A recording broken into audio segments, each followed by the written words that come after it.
Je vais parler d'anthropolinguistique. Anthropolinguistique, on peut parler aussi d'anthropoastrologie.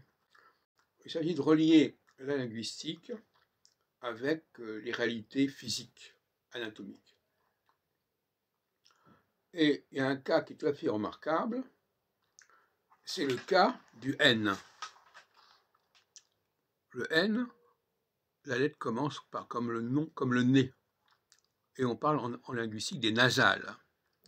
Et c'est pas par hasard. Quelque part, pour la diphtongue, ce qu'on appelle la diphtongue, c'est une nasale. En français, nous utilisons beaucoup le nez. Ne serait-ce que dans la première phrase de la Marseillaise, allons enfants, allons enfants, il y a déjà 3 nasales en 2 mots. Le on de allons, le en d'enfant et le en d'enfant. Et en revanche, d'autres langues ne connaissent absolument pas cette forme de nasale. Ils ont perdu la nasale, ou bien elle est écrite, mais elle n'est pas prononcée. Comme en allemand, par exemple, on écrit bien nein, N-E-I-N, mais on ne prononce pas nain, comme en français. On pourrait donner d'autres exemples de perte du N. Donc ça m'intéresse beaucoup. C'est une perte de la nasale. Or, la perte de la nasale, c'est la perte du contact anthropo-linguistique. C'est-à-dire, c'est ne pas comprendre que la linguistique s'articule quelque part sur l'anatomie.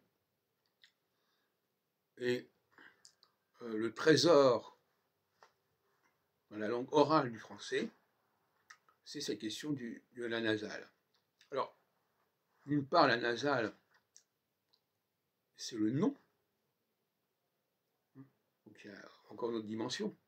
C'est à la fois le nez, c'est aussi la diphtongue, mais aussi c'est le nom, c'est la négation. Et pour marquer le négatif, pour marquer le rejet, on emploie la nasale.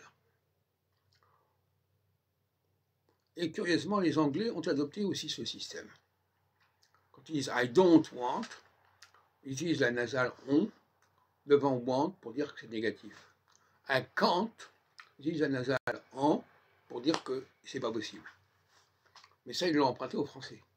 Parce que par ailleurs, ils ne respectent pas la nasale, ils ne respectent pas les diphtongues. Mais dans certains cas particuliers, de marqueurs privatifs, en l'occurrence, ils la respectent. Donc vous avez là un triangle, le nez, le non, N-O-N, le refus, et la diphtongue.